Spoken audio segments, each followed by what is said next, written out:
God damn it. Okay, I just started recording. For At least anybody... you didn't stream for an hour with no audio. Or I did that once, twice. counterpoint. No, it's only audio, no video. Yeah. Oh man, I feel so bad. So I'm saying this for the recording. For anybody who is wondering what the hell's going on, I accidentally forgot to click the record button, and as a result, we missed the entirety of the Zay Flowers section. So congratulations, we are now on the Josh Down section. It is a Be Here exclusive. So yeah, so Josh Downs is going to be here up in the post, and he's going to run this.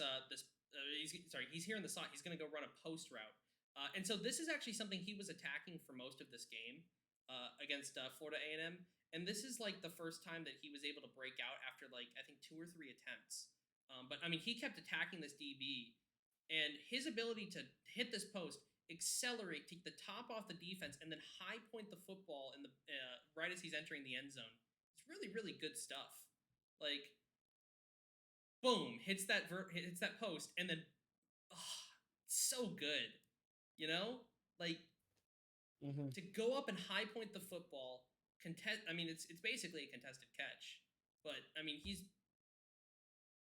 just really good stuff. I just love it a lot. Next play. Let's pull it up here. And for those, like, Josh Downs is the perfect teaching tape of using your frame and using what you have. Because you compare 5'9" Josh Downs to supposedly 6'3" Quentin Johnson. 6'2" and 3/4. Yeah. Yeah. One of them uses their frame perfectly and he's great at jump balls, and the other one is Quentin Johnson. Mm-hmm. Yep. So this Hunter, Drake May is a dude. He's going to be up there with Caleb Williams next year. He's a fucking guy. I have Drake May as QB1 right now. I know that's a hot take, but I really love Drake May. Now, I believe this is against Tyreek Stevenson, right? This is against Tyreek Stevenson in the Miami defense. So he's gonna hit this dig route, and his ability to flip his hips right on this dig and catch come back downhill to kind of help his quarterback be able to miss the first tackle and then dive into the end zone for the touchdown. Like, it's really, really good fundamentals. So he's gonna hit that, come back towards the ball, force 2 tackles to miss, and dive into the end zone, and that's a touchdown. I mean, like, it reminds me a lot of Sky Moore, honestly. I think Sky Moore and him are very comparable players. I think Sky played a little more at the outside at Western Michigan. Oh, he was very much an X receiver at 5'11". Oh, yeah. Okay. I mean, but the skill set's not wrong. Like, they would move him into the slot some, but he was Downs played way more slot. Yeah. So this is against, again, another really great defense in Pitt. And he's actually going up against another draft-eligible player, Brandon Hill, who I have yet to scout, but I've heard is a very, very decent player. So he's going to kind of run like a slot fade, right? But he's going to be flying down the field. And the only reason this is not a touchdown is because he simply runs out of field because the ball gets there so kind of a little bit late. But I mean, he's flying down the field here, and I mean, he is past that guy, and he has to kind of track back for the football. And again, the ball gets thrown a little bit late here by Drake May, but his speed and ability to take the top off the defense from the slot position, going anywhere. He's going into the boundary here. Like, he's playing the short field. He can play long field. He can play the short side of the field. Like, that kind of versatility to play the field and play with what you have is something that not every receiver you're going to see in the draft is going to be able to do. And when we said that Josh Downs is a fun watch, he's not a fun watch. He is the fun watch. Yep. Yeah, like the funnest. Downs, and I'll say this: Downs, in my opinion, is the best like slot fade runner in this entire class. Like, his tape from the last like 3 years, he just owns on those slot fades. So he's going to hit a little bit of a double move here. This is going to be in man coverage, and he's actually going to bait the DB to come down just enough to allow him to flip his hips really quickly. I want you to pay attention to those hips because let me tell you, like a lot of the times, like don't listen to Shakira. The hips do lie. The hips do lie because I mean he's telling him the entire way that his hips are pointed here, and then he flips them in a quick second and is flying up the field and catches the touchdown. I mean, it's really like, again, really great fundamental football. Stuff you love to see from receivers is guys who are able to stop on a dime, use their speed, and kind of switch between that, going from their top speed in that second gear to dropping that speed to zero. And his ability to do that is, again, some of the best in the class, and it's why we have him as wide receiver 2, just behind Zay. I want to say Hunter Bolt with another really good catch in the chat. Yeah. And this is something that's really important for Downs. He is one of the best receivers at like flashing his hands as late as possible. Mm-hmm. Like he doesn't go for the ball until the last possible second. Which for like DBs that are playing the receiver, which you see that a lot at the college level, they're looking for those hands to come up so they can put their hand in there. It's hard to do that when the guy's hands don't come up until the ball's there. Yeah. And for a Pats fan perspective, the easiest way to talk about that is like think of in terms of corner play style, think of J.C. Jackson. We all love J.C. Jackson, but he very much played the man. He was not trying to like, how do I say this? But he's very reliant on reading the person's hands, their hips. Just he's very physical. Yeah, he had eyes on the receiver and not on the quarterback. And that was something that what JC did a great job of is like playing the boundary role, which is something that we're actually looking for in this draft, and it's something that we're gonna like try and gather clips for to kind of show off the top corner prospects in this draft, which is like guys who are able to play the boundary and read what the receiver is doing and squeeze them out. And actually, one of the best people at doing this is Christian Gonzalez. Christian Gonzalez's ability to play that outside role, and when a guy comes outside to his shoulder, and Banks does a great job of that too. Thanks, Trix. Banks does a great job of that. Gonzalez does a great job of that, of being able to, when those guys come on the outside shoulder, to squeeze them out into the boundary. And it's actually something that Jack Jones did a really great job of this year. I remember one specifically against the Jets, where actually he played the route so well, it actually hurt him because Zach Wilson underthrew the football to such a horrific degree that the receiver was able to back shoulder the football. It was very funny because like I saw a lot of people in the game chat get upset about it. I was like, shit, man, Jack Jones can't play that any better.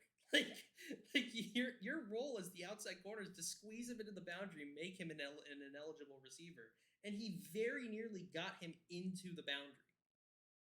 And it was just he managed to reestablish himself and back shoulder the football. But you want to see guys that can do that, and Josh Downs has the ability to fly past that. It's really great stuff.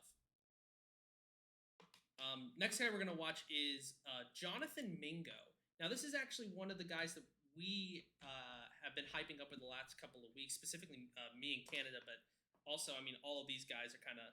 Well, y'all have been hyping him, but you're welcome for me introducing you. He's my favorite. Oh, but have you heard of this guy? Because everyone's talking JSN, Zay, whoever, but it's like Jonathan Mingo. My favorite way of describing it is Josh Downs, everybody's favorite watch, everybody's favorite player is Mingo. Yep. Mingo is like someone decided, hey, A.J. Brown and DK Metcalf are kind of cool. What if we just randomly threw them into a blender?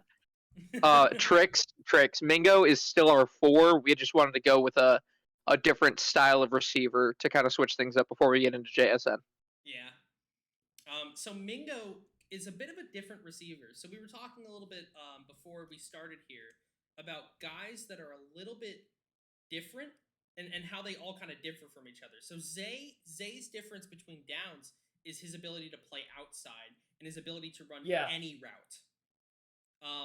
Josh Downs' difference is he is more of a true slot guy, but he is a guy who can take the top off the defense, not only with his great speed, but with excellent route running.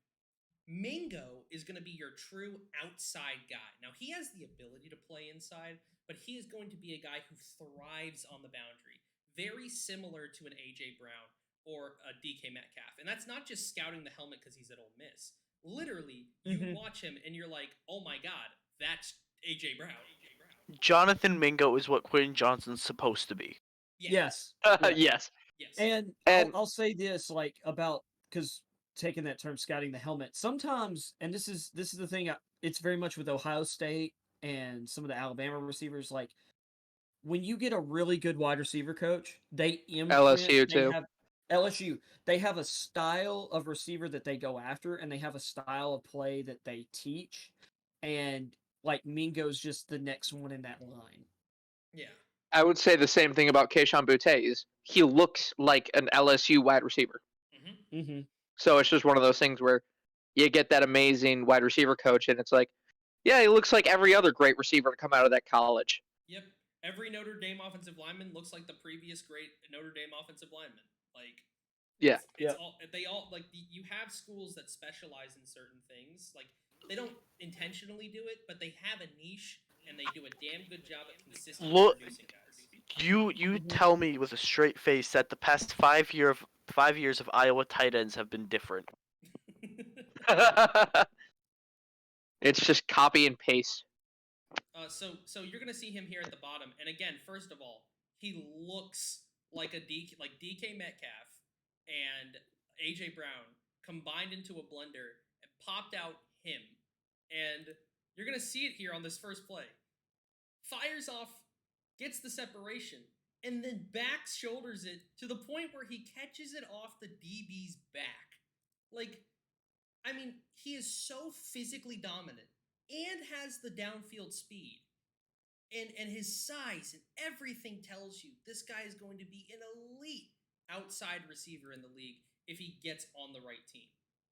Mm-hmm. He does suffer from a fate worse than death, and that's having just a horrible He had to deal quarterback, with Jackson Dart, which and is a Dart, fate worse than death. I mean, damn, it definitely was this year. It's so, I mean, so good. The only thing that would have Did I been hit worse that? would have been Will Levis. I did record too. Okay, I'm stupid. Fair. Again, he's going to be here at the bottom. He's usually going to be on an island with a corner. So he's not going to be playing these sort of 2x looks, like a traditional 2x. Like, this is a 2x2 formation. But essentially, he's playing he's the whatever's the passing strength here. So when you're hearing people talk about what's the dominant side of the receiving formation, this is the dominant side because these are two receivers. This is an inline tight end, and this is a receiver, thus making this a quote-unquote the lesser of the passing strength. That's basically how it works. So you're always going to see him on the weak side of any given formation, because he's just that dominant, like a Z-type receiver, where he's going to be playing that outside. And I mean, this is unbelievable. Like, one of the things that he benefits from in terms of bad quarterback play is his ability to reel in just the most absurd catches. He is essentially in triple coverage here. Like, he flew by the first two guys. The third guy tries feebly to come back up to help these originally two guys. And he just reels it in with one hand. The ball should not have been thrown to him. There was a wide open check down, triple coverage, should not have gone to him, but he reeled it in with an amazing catch and a massive gain. If people who are noticing how bad this QB is, not only did he have Mingo to save him, there's a draft eligible running back in Zach Evans, and then they also have another great running back. Yep. They also have another Malik Heath. receiver, Malik Heath. Oh Yeah, yeah, Malik Malik Heath. Forgot about him. Who's kind of like Laquan Treadwell. Yeah. I mean, he is like, yeah. I actually really enjoyed his tape. I just don't think he quite has the tools that a guy like Heath does. is really nice when he believes the ball might come to him, but if he knows that the ball's probably not coming to him, he doesn't have the work rate you would like. Yeah. And I'll tell you this as well, like, it's not just that Jackson Dart doesn't have the ability to like throw the ball consistently in like a spot where the receiver can catch it. It's also an inability to read the middle of the field. Like he has a couple of I'm not saying a couple, multiple plays on film where he just does not even perceive that a linebacker is underneath, and it actually led to an interception in some pretty big games. I mean, he's got talent. He was a really highly recruited kid at USC who's been transferred to Ole Miss, but here's another really great play not great. of Mingo's ability to play on the boundary, and just his catch radius is absurd here. Like, look at this. I mean, this should in no world should be a jump ball situation, and he has to go up and be as vertical as possible.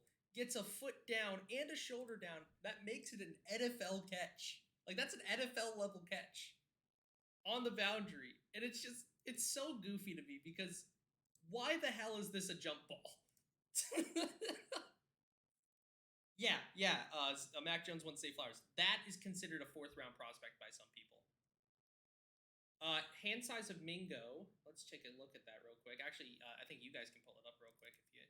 Yeah, I've got it right here. His hand size is 10 3/8 inches. Yeah. With 32 1/8 inch arms.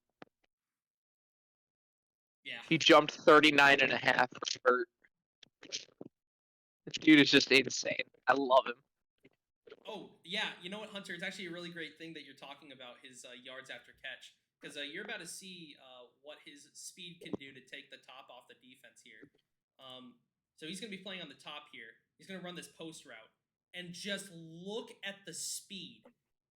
That DB is not only 10 yards separate, or 8 or 10 yards separated off of him. He is in full backpedal, or he's in full bail, running away from this. And the receiver still catches up to him. For some context, not only is he, this is against Vanderbilt, in this game, he had, 153 yards after the catch? Yeah. So, and I get this is Vanderbilt, and there's a stigma with Vanderbilt. Their new coach, Clark Lee, was the defensive coordinator at Notre Dame a couple years back before he got this job. And he's recruited some really good players on that defense that he's coaching up. Like, Vandy has, SEC level athletes. Yeah. They're just not as deep in them as literally every other team in the SEC. Yeah. But that, he wasn't beating some slow-mo corner there. Mm-hmm. Yeah, Mingo's one thing I will say, his defender is actually really good as well. Like you said, Hunter. Everyone has, the consensus boards, and JSN is always somewhere top 3 to 5. But then you go and you find guys like this, like Mingo, and he just jumps up to the top, and that is what starts pushing JSN down and down and down to get him down to 8 where he is. And we'll touch on him next. He's the next receiver we're covering. Well, we only but I have just 10 wanted minutes. to bring that in. Yeah. This is a bootleg. It's not just your mic just left.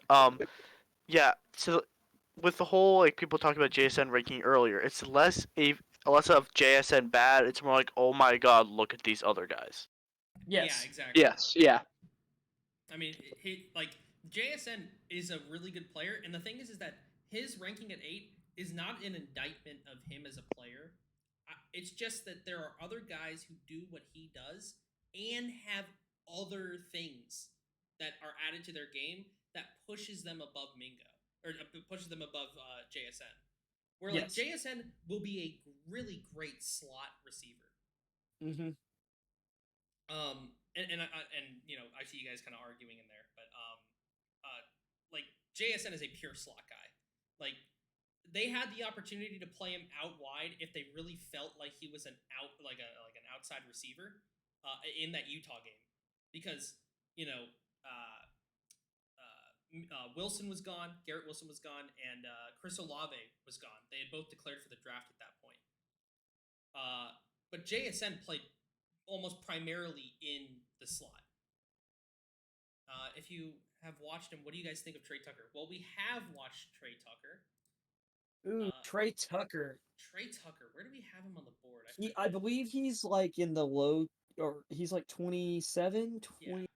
27, I believe. Trey Tucker is 27. Yeah, that was the Marvin Harrison Jr. breakout game. It was a really good game for all those guys. Because we have his teammate Tyler Scott as, is it receiver 5 right now?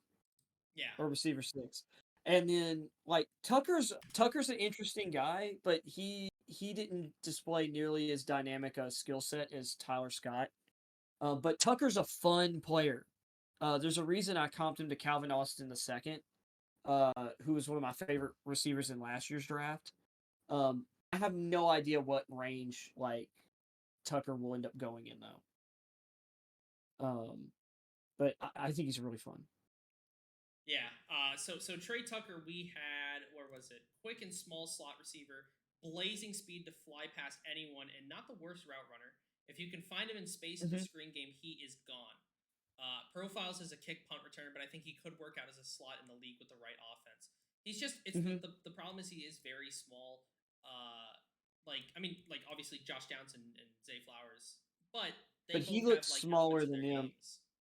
Like, yeah. Well, I was gonna say Tucker bulked up a bit for the combine. He did not play at the weight he's listed at. Yeah, he looked 160, 170. Like he looked like that Tutu Atwell, Calvin Austin. Like, well, Calvin Austin was over 170. Tutu Atwell was like 155, 160. But I like him better than Tutu Atwell, and Tutu Atwell was the second round pick. So Tutu Atwell shouldn't have been a second round pick, to be fair. You're correct. True, yeah. Also, Hunter, for us at Mercer, in regards to the X versus Z thing, for us at Mercer, X is always the slot receiver. A Z is always the outside receiver. So the way we would have it normally marked up is that X is the slot, Z is the outside on the passing strength, and then Y is the tight end, and then we would use S to mark a third receiver if there was a third receiver. So to like you're talking about like X's versus Z's, but at least from my understanding, and of course I could be wrong. I'm not obviously the arbiter of all things. That's football, interesting. But for us, X has always been the slot receiver. It's the way we always draw it up in our play sheets. It's the way that we draw it up when it comes to like, formation alignment in regards to run fits and stuff like that. X has always been for us at Mercer a slot receiver. Though I do know that a lot of people consider a slot receiver to be an outside guy. So. Well, I know like X for a lot of people is like your number one kind of outside receiver. Z's like a number 2 outside, and a lot of people I've seen a slot designated as Y actually, and they have something else for tight end. Interesting. And when I was in high school, our offense, when we ran multiple receiver sets, we had actually a flanker. We used F for our number 1 receiver, and then we had X for slot and Z for Y for the tight end and Z for the second receiver. Yeah, it was weird. I mean, anyway, like the thing is that you'll have different designations for different guys. Guys will draw up play sheets differently. Like, like they'll have like a like for us sometimes you'll see like a little 3 and then like a line. I don't like we would use that as a center. But like some guys will use like a square. Some guys will use a circle. Like everybody has their own kind of style. There's not one definitive like this is what this means when it comes to play sheet drawing up. It's just the way that people do things, But yeah, so this is actually another great example of Mingo's breakaway speed. So he's going to be doing like a little comeback screen here, and you're going to see what happens when he gets out into space. These DBs, these 2 guys right here, I think it's this guy and this guy, will take really great angles to the ball carrier. The problem is, Mingo is so fast that they physically can't catch up to him no matter how good of an angle they take. So you're going to see it here. He's going to come up, come back, catch the ball, make that guy miss, and he is gone. Look at how great of an angle that DB takes, and he is just faster than him. There's that yak someone was asking about. Yeah, his ability to create yards after the catch is really, really good stuff. Not only because he is so fast, but also just his ability to be physical and to break people away and then just to break off these huge chunk yardage plays is really good stuff. 3 Pico wants your opinion on Jordan Addison. Addison is a very technical wide receiver. His 4.5 at the combine really surprised me. I think it was like a 4.52 or a 4.51, but I think it ended up being a 4.47. oh, okay, yeah, I Or remember it being 4.45. it was probably an unofficial 4.51, but like that. Yeah. Official was 4.49. Yeah, 4.49. Okay. so that kind of like 4.5 speed was something I wasn't quite expecting because he had a lot of really good tape both at USC and at Pitt where he won the Biletnikoff. Yeah. Of him being able to take the top off the defense. The issue for me with Addison, and actually something that we've been talking about, is dropping him about maybe 2 to 3 spots lower than he currently is on our board. Is that Which is 3. yeah? So he's currently at 3. We may be dropping him to as low as 6. Um, he's such a small framed receiver, and his inability to beat press, or his inconsistent ability to beat press, is something that's a little bit concerning when you're talking about a true first round receiver or a guy who's going to be your wide receiver 1. The hype is there for Addison. He's got great route running ability. And it's just he's kind of a smaller framed guy, and as a result, you'll see a lot on film. He gets bullied around a lot and Yep. pushed around a lot by these more physical outside guys. And especially because like he's very much a. I actually this was something I saw when I went to the American Football Coaches Association conference. Is that they were showing JSN, or not JSN, but they were showing Jordan Addison on this like analytics board, and essentially they were showing what side of the field he lines up on as part of like his data. He literally only lines up on the right side of the formation. Yep. It's Yep. actually insane how often he lines up on the right side of the formation. It's really crazy.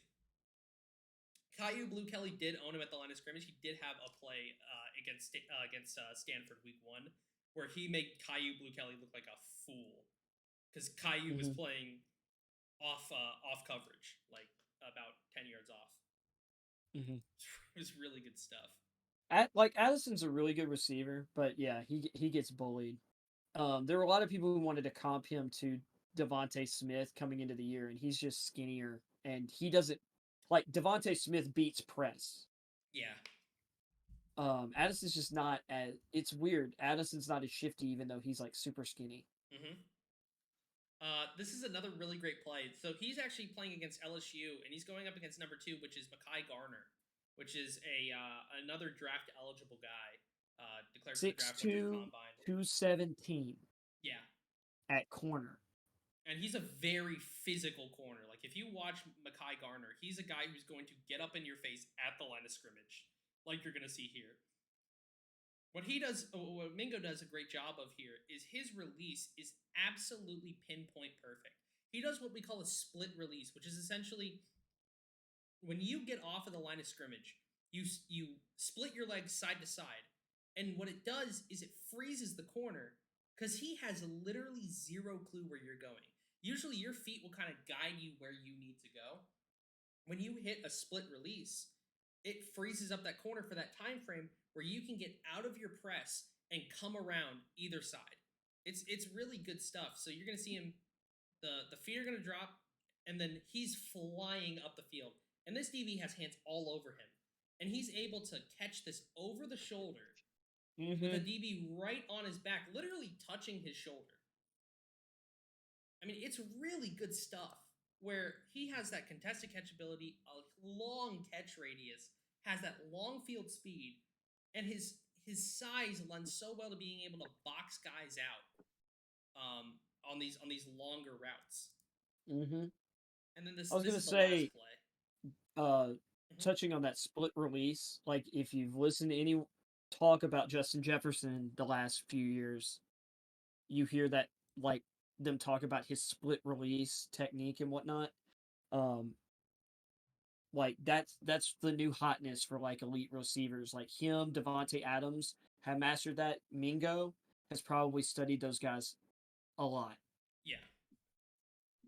I mean, it's just his ability to play like that as an outside receiver is gonna make him tons of bucks in the league, and he's gonna be a dude that's like, how the hell did this guy get drafted so low? And actually, I think like PFF has him like graded as like about a 4th-round receiver, right? He's probably going in like the 2nd round, back end of the 2nd. He's gonna be one of those guys that are like, who the hell is this guy? But truly, this is a guy that people need to start watching. Where it's Well, like PFF's rankings are behind. PFF rankings are extremely behind to the point where they have guys on their board who legitimately are still who have declared to go back to school. Like they have Yep. 1 or 2 guys on that board that are like from 3 months ago said like, hey, I'm going back to school, and they have not updated that board.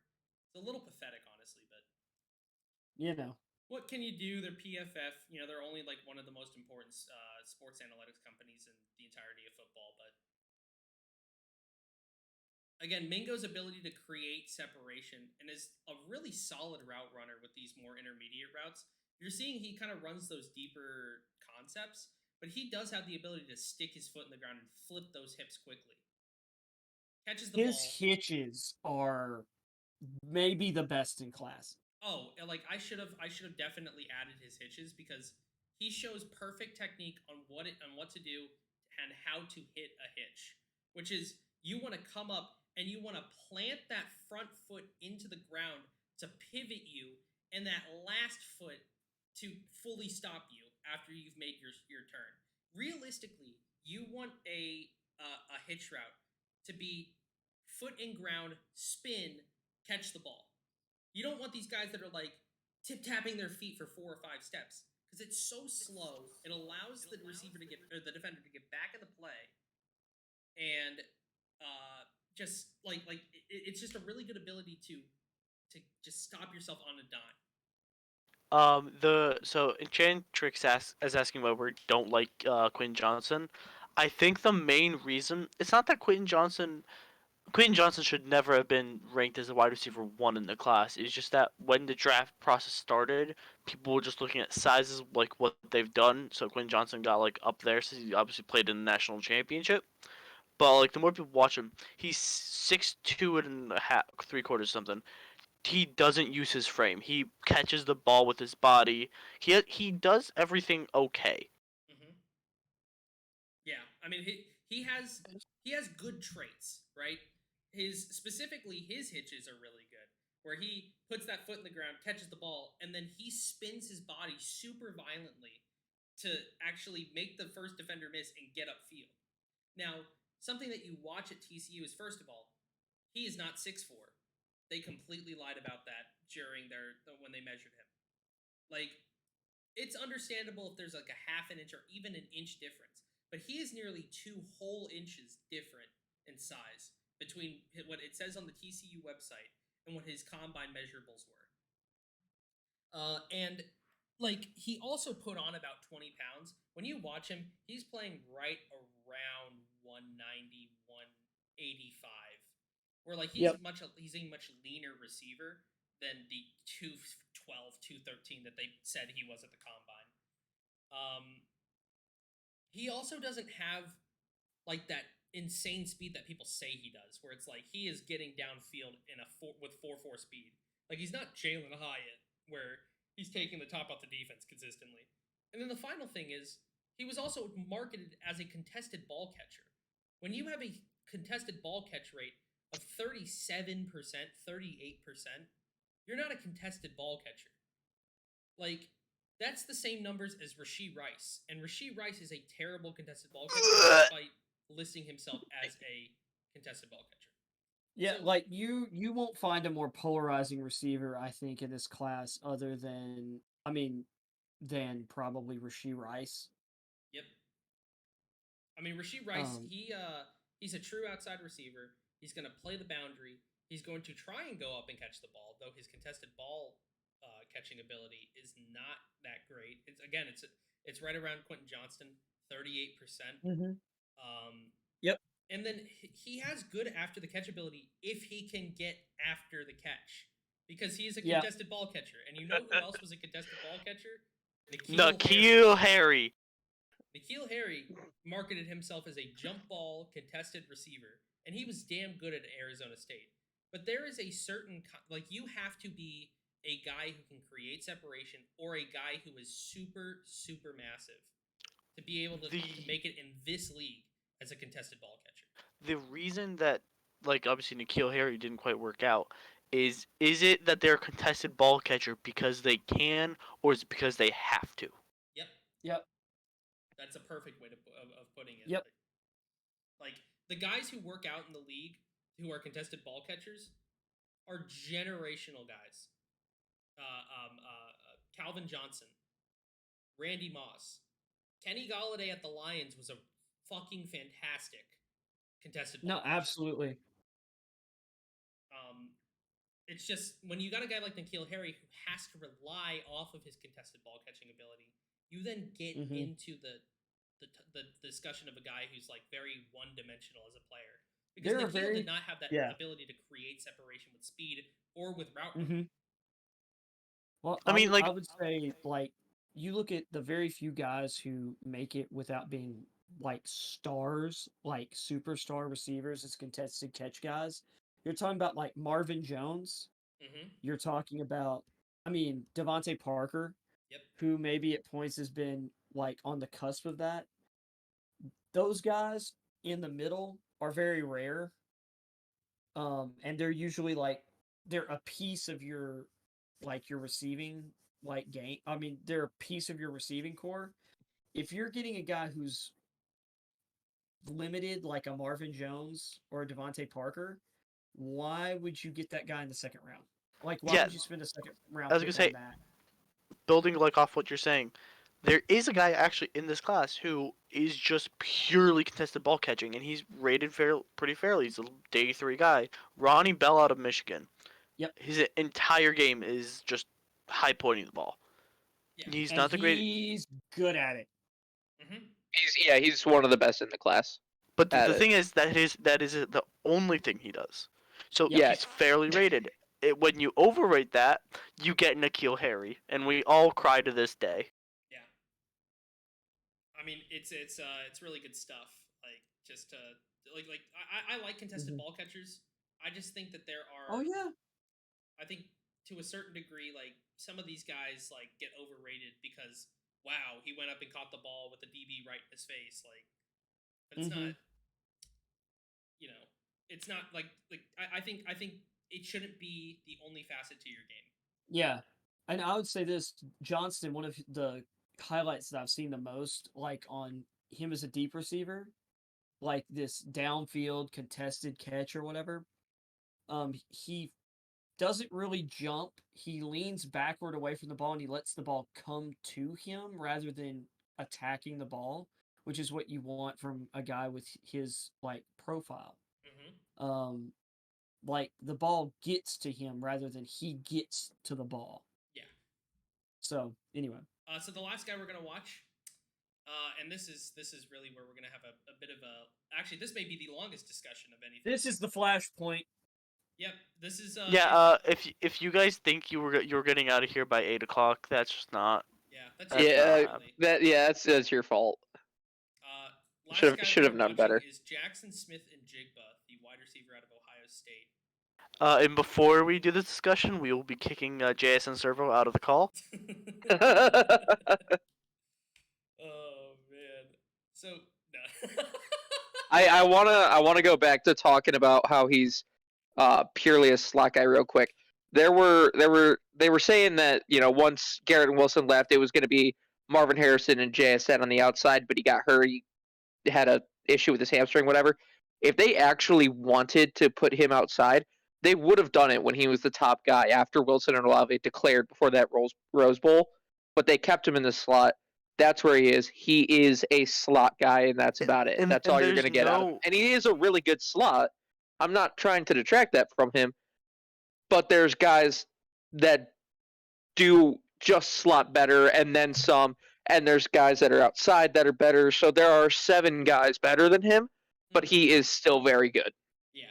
So we're going to start out with some clips that kind of define what JSN does. So to give you kind of an idea of what JSN does, first of all, The 391 that he did at the combine, I think it was a 391 at the 3 cone. You mean the 6.57 3 cone?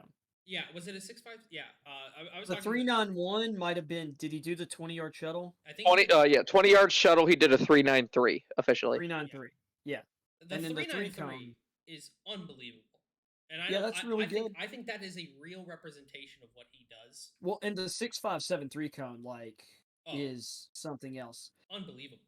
The next closest guy is Andre Yosivas, who, I mean, I really enjoy. I mean, I know there's a bit of a contention within the patron about Yosivas, which is that like One way to put it. he's an FCS guy, right? He played at Princeton, but he's just a really good. I think he's going to be a really solid player in the league. I think he could. I think he's going to be more of a third or fourth round guy, but I think that's great value for a guy. He's got great upside. Yeah, he's got some of the best upside at receiver in the class. So we're gonna start out with these clips. So we're gonna start out with the positives. Okay. So what JSN does a really great job of is his ability to play underneath and his ability to run these over the middle of the field routes. So whether it be a slant, whether it be a mesh route, whether it be even like an intermediate crosser route, he does a really great job of being able to, I mean, like find the space in zone is one of the best things that he's good at. So he has a really great ability to sit in the pocket of the zone and receive the ball. And even if there's a guy on him, he's got really good contested catch ability. In fact, you'll see that in another clip here.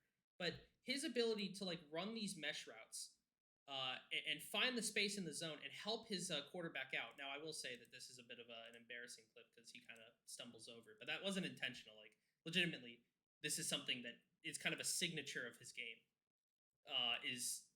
And that stumble usually doesn't happen. It's usually, I'm going to be taking this and I'm going to run this into the end zone, or I'm going to take this out to the boundary and really try to extend the play. His after the catch is really good.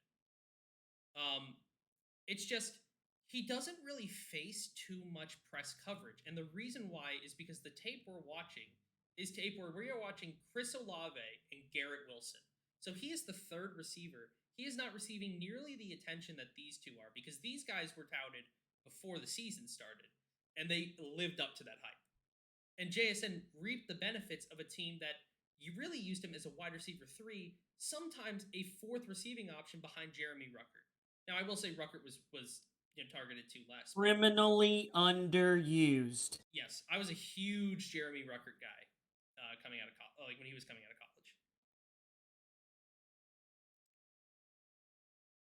But yeah, like this is really the signature of JSN's game is his ability to play these crossers, these intermediate routes, and he does have some speed. It's not like he is a freight train where he's running a 4.9, but he doesn't have that Zay Flowers explosiveness. You know, when you watch Zay Flowers, he was taking the top off the defense, and you know the reason why? Because he was running go routes, he was running post routes, he was getting downfield.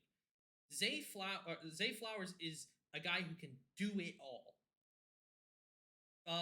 JSN is very much limited in his role because he does not run those deep routes. And when he does not create the separation that a guy like Zay Flowers does, which is why he probably won't stick to the outside. Ohio State, when they ran JSN on verticals, they had to scheme those verticals heavily. Yes. Like there was a lot of motion into wheels and wheeled seams. We were actually watching his vertical targets today, prepping for this as well. And I mean, the only one that he really had from the outside was against Utah in that Rose Bowl, and the corner just didn't play it. Like the corner just botched it so bad that I mean, basically anyone could have got a big play off of the route. Yep. And I mean, this. And I like JSN. I think his hands are like arguably best in class. Yeah, and I mean he's actually, I mean, like again, he has really good speed. Like it's pretty solid speed. It's not the 4.48 that we saw at his pro day. In fact, I think the 1.65 10-yard split is much more representative of the type of receiver he's going to be because he plays in those underneath areas. So what kind of burst are you going to get when he's coming off the line and running those whip routes? Or what is the type of burst you're going to get coming off the line and you're running those mesh concepts? That's really the stuff you're going to want to see from him. And the 165 is like one of the worst it's not one of the worst. It is by far the worst. There was no receiver who went to the combine this year who ran slower than a 159 10-yard split. I don't think any of our top 10 tight ends had a 10-yard split that slow. Yeah. So, I mean, that's kind of the reason. And again, like I think JSN has the ability to be a really good receiver. There's no argument about that.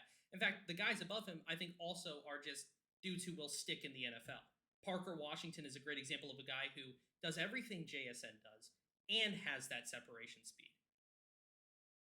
And because he has a separation speed, he also can run deep routes. And while he is mostly a slot, 90% slot, can go outside because he has that speed and he has the ability to create that separation. Yeah. I mean, I really, you know, we were initially very low on Parker Washington, mostly because of, you know, another person that shall not be discussed in here. But oh my God! Don't say it. You'll summon him. But there was a guy who had very strong opinions about Parker Washington being the wide receiver 1 in this class, which was a little, you know. And it was kind of abrasive. It was, very abrasive about it. So we come in with a lot of pessimism trying to take him down. But ultimately, when you watch Parker Washington, very, very good slot receiver who does actually sometimes play the outside and has the speed that JSN does not and has unbelievably great hands and body control. I would argue the best pair of hands in the draft. Oh, yes, absolutely. He's got some like catches on tape where it's like, holy crap, he's got Chris Carter's hands. Yeah. And I consider Chris Carter's hands to be the best in NFL history. Yeah. Now, he's still not wide receiver 1. No. But he is very good. But we had him down in like the 20s and 30s at one point. We were just like, we got to rewatch this guy. There's no way he's wide receiver 27 in this class. Yeah. Yeah. So this is another rep. I think, he's going to be in the slot here. This is actually an unbelievably great catch. His ability to look, he does not have that speed. You'll see it here on this on the tape. He's not separating from that guy, but his ability to do contested catches, and this isn't the only clip. Like there are a lot of clips just like this, where he's able to contested catch over corners. And actually, I'll show the last really great clip here, where he's running a slot fade. This is the Utah game. This is his magnum opus, 358 yards. 347. Yeah, 347. His ability to run this slot fade, and he is not getting any separation on this. This DB is all over him, and he is looking over the top of his head and catches it in the basket with feet in bounds. It's an unbelievable play. It's his best play in his entire college career. In a big game like this against a really good Utah defense, not really creating all the separation, but gets the feet in bounds, over the top rainbow catch, both feet down, by the way, which is really impressive. With an amazing pass from Stroud as well. Yeah. And just get those feet in bounds. It's really, really great stuff. The main takeaway for JSN is that he isn't bad. He just isn't great. Like, it's not to say he's good at being a slot receiver. I mean, he's pretty damn good at being a slot receiver. But there's just some people who are better at certain things than he is. Yeah. Well, that's the thing, is we like Jackson Smith and Jigba. We like 7 guys more than we like Jackson Smith and Jigba. But when you hear and you see the ranking of JSN 8, it's, oh, why do you hate JSN? We don't hate JSN. We just like 7 guys more than him. We still really like JSN. Yeah. And I would say this about some of the stuff with that for people who have JSN at like number 1, number 2, or whatever. EJ Snyder. Yeah. So there's a lot of people who talk about him being a really great outside receiver and he'd be better than guys in the NFL playing on the outside that are already doing it at the NFL level. That's possible. I'm not sure which guys. My problem is like you can say that all you want, but I don't like didn't do it on tape. So if we're gonna ding other guys for not putting things on tape, Mm-hmm. if we're gonna ding like say a common criticism of Jalen Hyatt is he can't run but a certain number of routes because he barely ran these certain routes or like in breaking routes and stuff like that down the field. He was basically just verticals, hitches, and screens. Well, he can run those other routes. I've seen him do it in practice, but Mm-hmm. he doesn't have it on tape. So if we're gonna ding him for that, we have to ding JSN for not playing on the outside at all. Yeah. Maybe he can do it, but I can't project what I've never seen. Yeah, and it's Yeah. also the easy like people can get like frustrated with the whole he's good, not great. The easiest way to describe it is if JSN is a first round pick, that makes sense. Yeah. Like he should not be wide receiver 1 off the board, but he will be a first round like at minimum a very early second, and it will be a good spot for him. Yep. He'll be a top Yeah. 40 pick for sure. Oh, Top 1000%. 40. And so this is actually a clip. So this is again like when we're talking about downsides of guys. The downside of a guy like Zay Flowers, if we want to start talking about like putting out genuine criticism of some other receivers, Zay Flowers and Josh Downs' big criticism is their size. But you watch them on tape and their size doesn't affect them, right? The criticism of Jonathan Mingo is he's a pure outside guy, but that's what he specializes in, right? So it's good to be really good at those things. Which some people call limited. You're unable to be a versatile player, right? Yeah. Sometimes there's also criticisms of his ability to release off the line, which is true. There are some instances where he does that, but his releases generally are very, very good in both in press and off coverage. JSN's criticism is that he does not have breakaway speed, and you will see it here, where And it affects him. And it affects him. So he moves across the formation. Look at the space he has. He not only gets caught, he loses the football, and the defense recovers. Yep. So and this play almost cost Ohio State the game. Yeah, because Utah was up in this game at this point. This would have been a game-changing play. And he catches the ball, and he doesn't have the speed to get away from these guys, despite the fact that this is, for most of the receivers we just showed, home run calls. Yeah. Yes. And I think all three of the guys we showed before are scoring on that play. And all the guys we showed before this are in the same like timed range.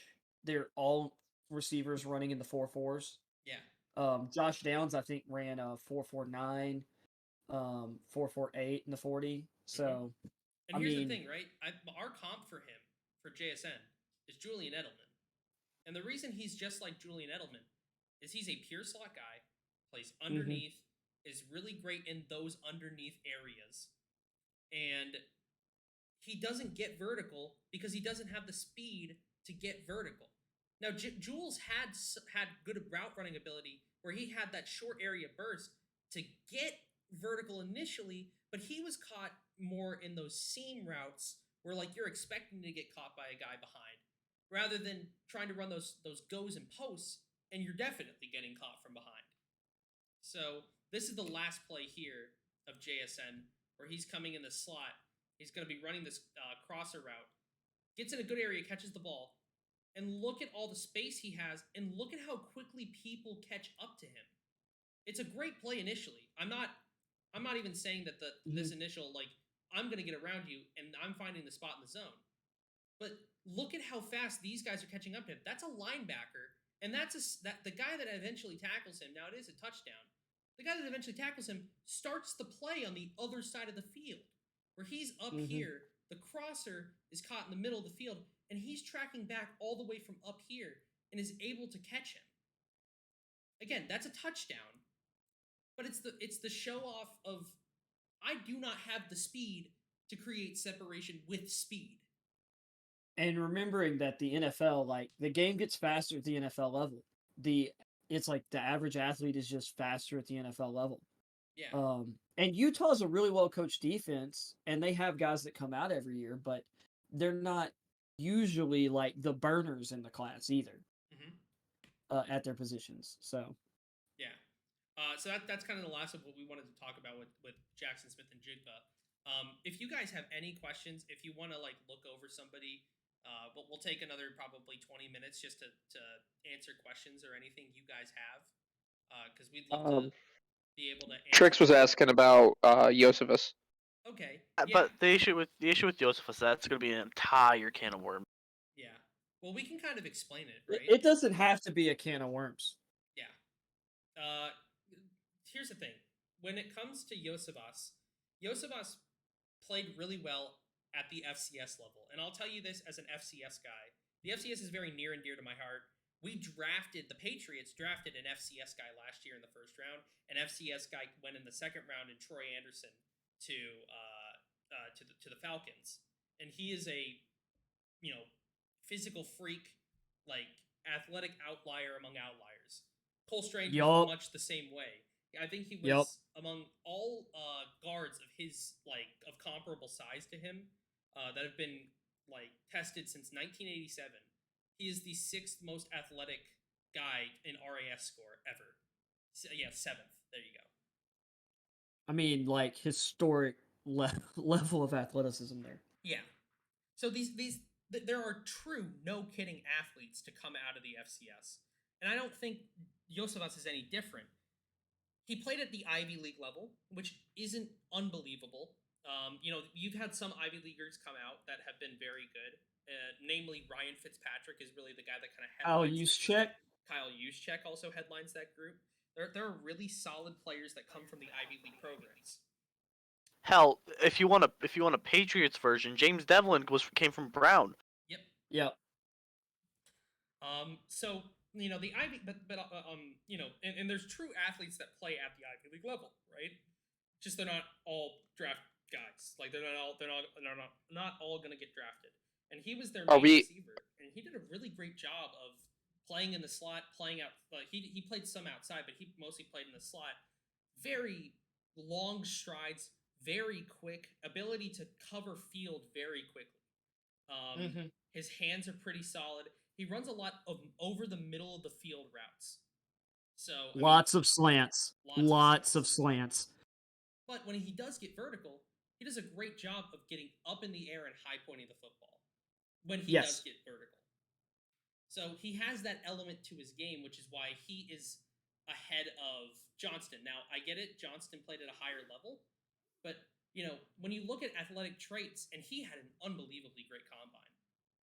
I just think he profiles a little better as a kind of do-it-all receiver that can really benefit an organization. And I actually think a great organization before the trade happened was I thought he could play in the slot and do a really great job on the Bears.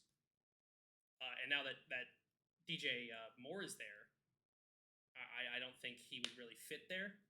But he would be a great large body, fast receiver that can play in the slot, and I think that would be that's kind of the reason why we like Josephus so much. Is the upside of a guy like that is really great. Yeah. For those who care, FAU just beat Kansas State. Nice.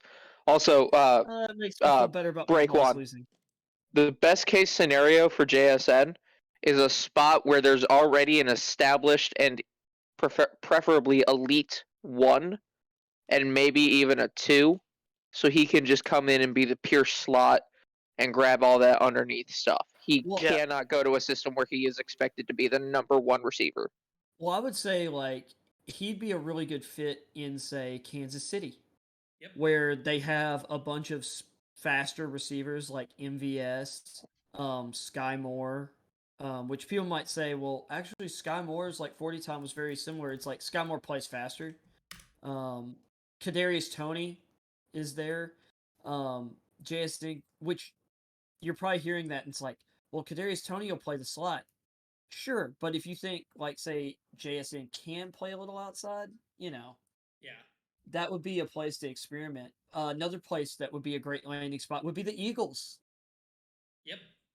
Yeah, Eagles would be yeah. I think the fantastic. Eagles would be his best fit.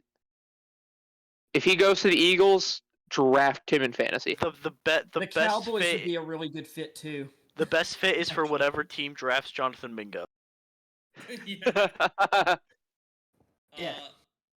Yeah, I mean, if JSN can, like, I thought before the Brandon Cooks trade, I thought I thought the Cowboys would be a really great spot for him. Mm-hmm. So, I mean, You seem to have a lot of these opinions that are before the trade. I mean, yeah, I mean, it's just before I mean, he would have fit great there. Like, CD could play the outside, Gallup could play the outside, and then he would kind of fill in that Noah Brown role where Noah Brown was kind of playing as a slot guy. In their system, like CD played a little more in the slot than Noah Brown did, but you could push CD to the outside, and he would be really good. What about the Vikings with Thielen gone? I could see a world where that happens. That, like, pairing him with a guy like Justin Jefferson would be good, and KJ Osborne can play outside. Yep. In a world where he goes to the Vikings, JSN is gonna play the Cup role, and I'm not saying he's gonna be Cup, but he's going to be the Vikings version of Cup. Yes, absolutely. I mean that's kind of what you're hoping for with a guy like him. Again, it's just if he had the ability to create separation with speed, I think I would have him in my top 3. I just think he is kind of limited because of the way that he plays. Yep. So, and Seattle would be another interesting spot for him. Oh, that's an excellent idea. Because they have Metcalf and Lockett. Well, see, you also see the thing right now with the whole Yosefas thing is the Yosefas is like we could create a list of teams, and the ideal landing spot is whatever team didn't draft JSN, because JSN is just gonna play Yosefas's role to a better extent depending on how you view him. Yeah, I mean, look at his long strides, his ability to get upfield, like really good stuff. You know, I'll say this about Yosefas because he has the ability to play big slot and develop into an outside threat as well because of his size, speed combo, and length. And he played a lot of he was Princeton's number 1 receiver, obviously, but I feel like Yosefas is arguably one of the highest ceiling receivers in this draft. It's just hard to place him because of level of competition. Yep, and I will say this. So I got a question earlier this week. Why would we draft a receiver at 14 when we just brought in Juju? Don't you think that the wide receiver room would be a little bit crowded? My answer to that is actually it makes a lot more sense to go for wide receiver because Kendrick Bourne and Devontae Parker are on the last year of their contracts, meaning that max receiver room will have changed so drastically within the last 3 years that you will have had guys who have joined and left within this 3-year span. So you're thinking of guys like Jacoby Myers, who we trusted a lot last year and the year before to produce yards for him. You're going to lose Devontae Parker, who you just brought in for a 3rd-round pick. You lost. You're going to lose Kendrick Bourne, who was a really trusted receiver the year before. You lost Nelson Aguilar, so you're losing a lot of really solid receivers. And the idea of drafting a receiver in the 1st round is to get high-end talent on a cheap contract that's going to be around in the organization for at least 5 seasons. Yep. And so the reason why you would want to do that is to create that rapport with your receiver and your quarterback. That's the reason why I don't think it was ever realistic that we were going to go for a guy like DeAndre Hopkins, because Hopkins is, first of all, an aging player who's going to want a new contract. Yep. He is on already $25 million a year, which isn't feasible with our current cap situation. And he's an older prospect. So it would make much more sense for us to go for a guy like Jerry Jeudy, who is cheap, young, still on his rookie contract, and a guy he's not cheap. Well, relative to other receivers, cash wise. Oh, cash wise, yeah. I was gonna say, well, he's gonna be expensive to bring in. Yeah. Well, and this is this is why, like, which of course I'm a Titans fan but looking at In the Pats Patriots Nation? roster, yeah, looking at the Pats roster, Browns fans could know. the receiver or like I feel like Zay Flowers is an amazing fit for the Patriots. You've got Tyquan Thornton, who I was really high on last year, Yep. as kind of like your bigger, longer, kind of pure downfield option who can also work in the screen game. Like, I think he's actually like a really fun player who can attack all three levels of the field. But you get a guy like Zay Flowers to complement him and Juju in the slot. I feel like you'd have one of the most complete receiver rooms potentially in the league going into the season because I think Taekwon is set up to have like if offensive line is the focus in rounds 2 and 3, I think you're setting up Mac Jones to have like a real breakout campaign with Zay and then say maybe Bergeron in the second round Yep. or I don't think Bergeron's there, but it is a solid pickup if he is there. it just depends. There's multiple ways Yeah. this thing could fall. Well, and I'll tell you another guy who could be targeted there at 46, who could absolutely be there, is Blake Freeland, the Blake BYU Freeland, yep. offensive lineman. He's a tackle, 6'8", and had insane measurables and athletic testing at the combine. Yep. So what he did such a great job of was like, first of all, he's an incredible run defender. His willingness to get downfield and his movement for a guy at that size is it really it reminds you of guys like in the comp that we have, which feels a bit rich for his taste, considering he's a second round prospect. But like you look at the testing and they're identical. Teron Armstead, Lane Johnson, those kinds of guys, where it's like you not only have the size and the technique, but the ability as well in your athletic testing. Yep.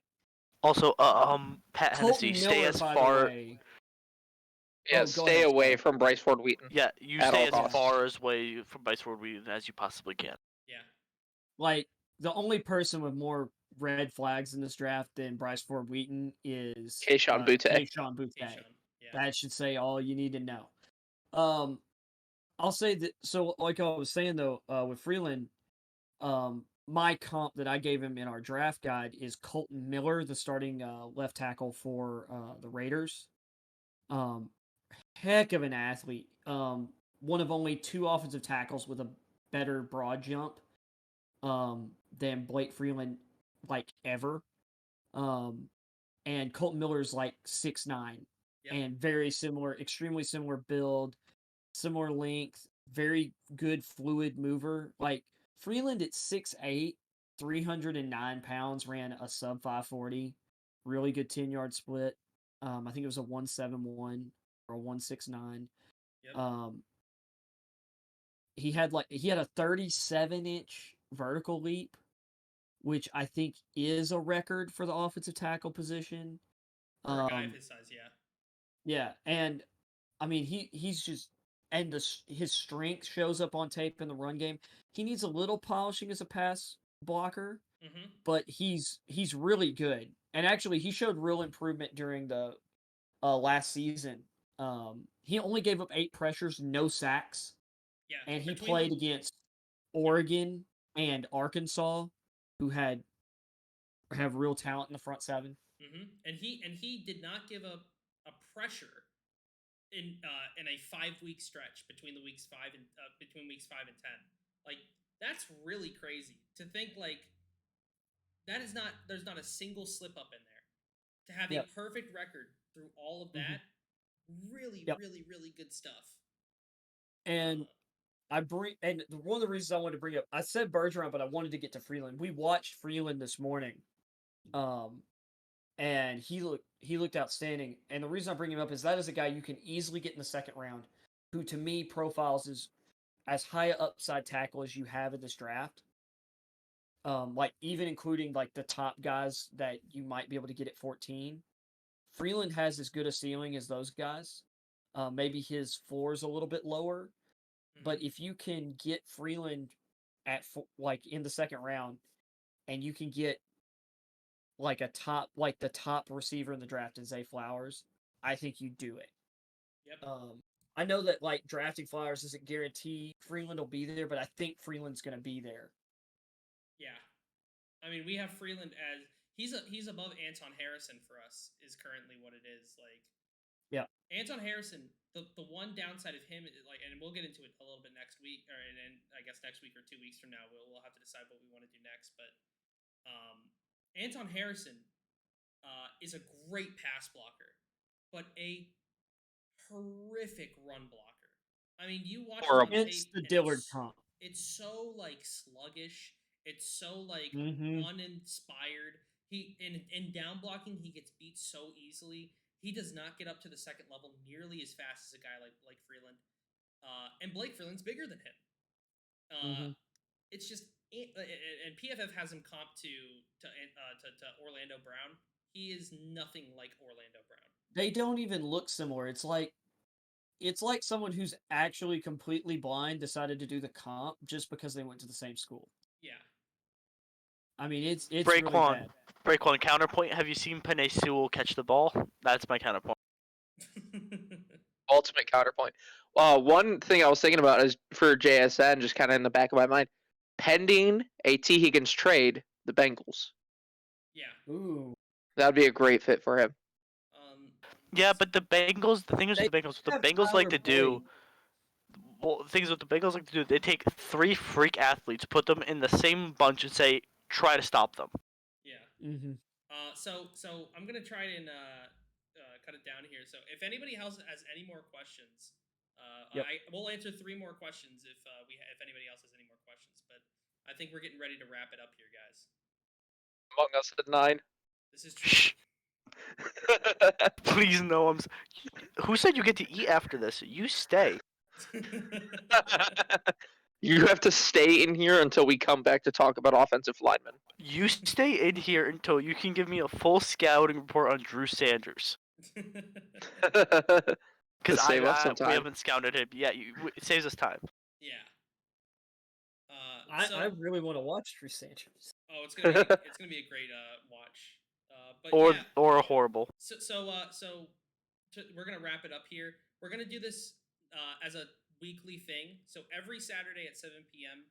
At least the idea is we are going to be watching film. We're going to be breaking down top guys in this draft and kind of giving you guys a better understanding, like we did tonight, of showing you first of all the reasons why we would draft this position, and then who would be the ideal candidates for us. So we're gonna wrap it up here, guys. It was great hanging out here and talking with you guys, and we're gonna do this next week. So thanks for the love, guys. Take care. Have a great night, everybody, and see ya. See ya.